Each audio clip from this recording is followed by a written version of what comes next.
Hello there and welcome back to another video of the restoration of my Range Rover P38 Vogue 50. Now on previous MOTs there's been mention of the rear disc and pads being rusty and it's been sitting for a long time, so before I take it to the MOT just see if I can do some general maintenance.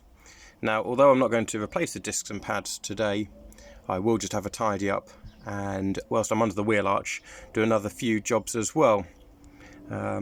I try and do this to all my P38s whenever I take a wheel off, and there's a few key things I like to do.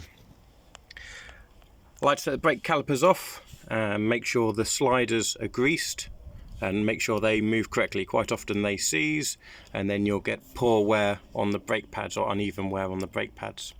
Whilst I'm underneath it, the airbags, I like to take the pin out from underneath. If you've ever tried to replace airbags, taking those pins out after they've been in for a long time, they get completely seized and becomes extremely hard to get them out. So I remove the bottom pin and then just simply put it in, and again the top pin as well. Whilst I'm under here, I'll clean the main chassis off and just wax oil it. Now a lot of you are going to say, oh well, you're only bodging little bits. But the main areas where you're going to suffer rust is under the wheel arches, and ultimately I do not want to wax oil the whole chassis at this stage. Whilst I'm under here, the rear bumper's been taken off incorrectly. So this mudguard is hanging loose. You've also got a Phillips screw there. Now when taking off the rear bumper, the easiest way to is undo that screw. So I'll undo that, copper grease it, and then put it back on. Whilst I'm under here, you can also get access to the rear bumper, and there's a retaining clip there. Is free that off and move that up and down. All these things, although I don't need to do any of these jobs today as such, it just helps when you come back in future. And also what I'll do is there's the brackets for the side steps. I'll try, just very gently, I won't put too much pressure, is scrape all the rust off and see if I can ease them off. I'll only give it one attempt. If they're not going to come off, they're not going to come off. I just leave it at that. And also when the brake caliper's off, I'll compress the caliper and then put it back together. At the same time, while I'm under here, normally what I would do, actually I'm not going to do on these wheels because they need refurbishing, is I clean the inside of the barrel.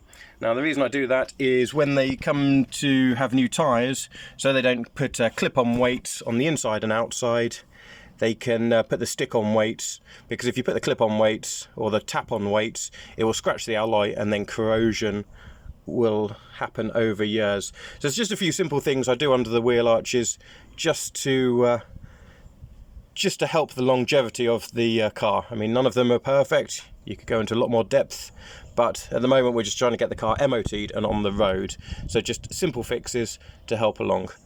Right, we'll come back after I've done some work and we'll see how it all looks. Just to cut back in with the caliper, I've compressed the piston and it moved actually very nicely. I like to just give it a bit of a move just to check that it's not seized. This one was fine. The two sliders, the bottom one does actually move. Moves nicely, but the top one is completely seized. Can't get any movement there. So I'll just get some mole grips, twist it. As you can see, the rubber's perished, it's rusty. It needs replacing, but at the moment all we're doing is trying to get the car through the MOT. I don't think the perished rubber is an MOT failure. I may be wrong, but it's certainly not. The brake efficiency is not going to be very good on the back if that slider is not working. I'm not a mechanic and I don't profess to be a mechanic either. Brake pads, that one's okay, and that one is nearly shot. Now I presume that's due to the slider not working and it only pushing on one side. This is all DIY, this is all at home, I'm making it up as I go along, but hopefully it'll get me through the MOT.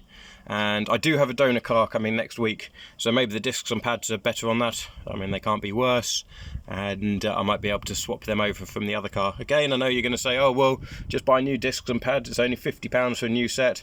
Yeah, it is, but then if I've got to replace the exhaust, the tyres, the list can get on get out of control very quickly. You've just got to get it MOT'd, and then we'll look at what to replace and where to spend the money.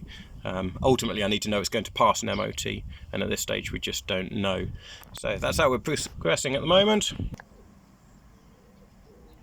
So just to cut back in again, I managed to get the Phillips screw out from there. I gave it a good wire brush first.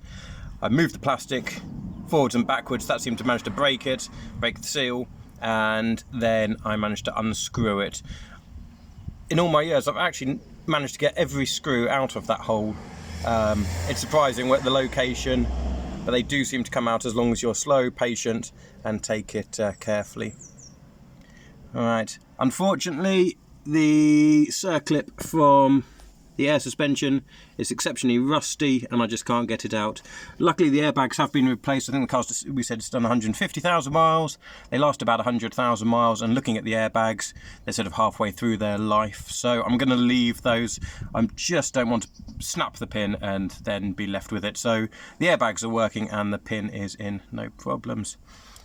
Given the chassis a quick clean, coming all the way down to the 13mm ones for the side steps. Unfortunately they're so rusty I don't think I'm even going to attempt to unscrew them. Finally, when I bought the car, the previous owner, might have said before, he talked a good story and said, oh yeah, it'll go straight through its, well, you know, it's potential, not too hard to get it through its MOT. When it arrived, looking underneath, it had 2 blocks of wood under this corner, and I couldn't understand why.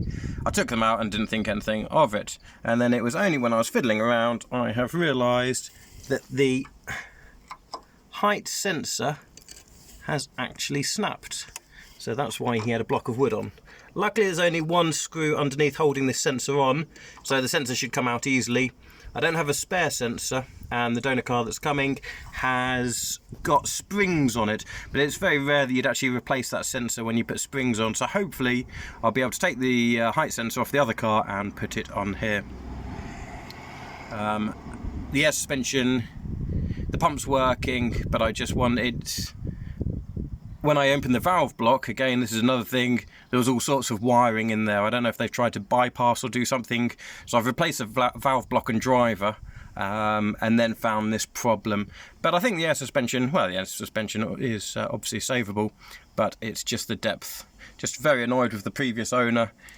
He pulled a fast one, ultimately. So I'm going to put this back together because I've got to come in here again to do the height sensor, hopefully have some discs and pads off the donor car, and once I've done all that I will wax oil the whole lot.